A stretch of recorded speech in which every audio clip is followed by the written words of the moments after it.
Donc c'est 600 millions d'euros que nous sommes prêts à investir dans le raffinage français, 400 millions d'euros sur la raffinerie de Donges, donc en Loire-Atlantique, et 200 millions d'euros sur celle de la Mède, dans le sud de la France.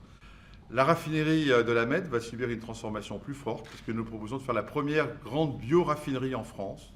Donc dorénavant, nous ne raffinerons plus du pétrole à la Mède, mais des huiles végétales pour faire du biodiesel. C'est un marché en croissance. Total veut non seulement être un grand major du pétrole et du gaz, mais veut aussi, demain, être un grand des énergies renouvelables. Il y aura une réduction de postes sur le poste de la Mède, pas à Donges, mais à la Mède, 180 postes en moins, aucun licenciement. Nous gérerons l'affaire par des départs en pré-retraite et également par des évolutions au sein du groupe. Nous sommes aussi engagés d'ailleurs à ce que les ouvriers et techniciens du sud de la Mède ne soient pas forcés de quitter la région du sud de la France auquel ils sont attachés. Ce qu'on retient, c'est la fin du raffinage à la raffinerie de la Mède.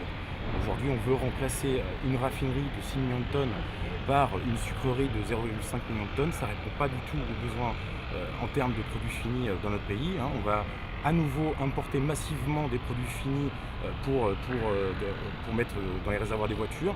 Donc aujourd'hui, on aggrave la situation qu'on connaît déjà depuis 2009. Le projet de Total ne résout en rien cette problématique.